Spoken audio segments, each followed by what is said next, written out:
আল্লাহ পাক বাংলাদেশের তরুণ প্রজন্মকে কবুল করেন, আমিন। আল্লাহ আপনি গাজ্জার ভাইদেরকে শহীদ হিসেবে কবুল করেন।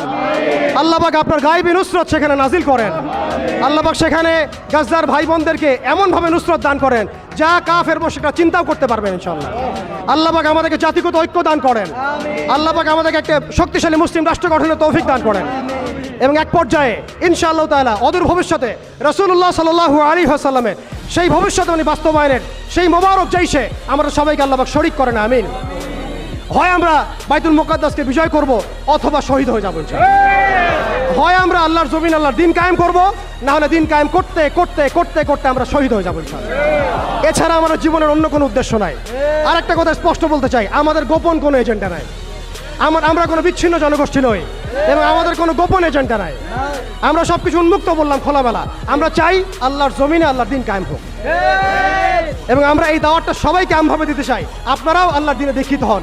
আসেন আমরা সবাই কাঁধে কাঁধ মিলাই এই জালেম সভ্যতার বিরুদ্ধে দাঁড়াই, কারণ জালেম সভ্যতা কখনো আপনাকেও চিনবে না। আপনার প্রয়োজন ফুরিয়ে গেলে সে কালকে আপনার পিঠেও লাথি মারবে, সে কালকে আপনার পিঠেও ছুরি চালাবে, কোনো সন্দেহ নাই। অতএব দাজ্জাল এবং তার অনুসারীদেরকে বিশ্বাস করতে যাবেন না। দাজ্জাল এবং তার অনুসারীদের প্রতারণায় পা দিবেন না। দাজ্জাল এবং তার অনুসারীদের এই জুলুমের মধ্যে সহযোগী হবেন না। যদি হন আল্লাহ আপনাকে ধ্বংস করে দিবেন, আর যদি না হন আল্লাহ আপনাকে সম্মানিত করবেন ইনশাআল্লাহ। আল্লাহ পাক আমরা সবাইকে এই আঞ্চলিক এবং বৈশ্বিক ফিতনাগুলো মোকাবেলা করার তৌফিক দান করেন।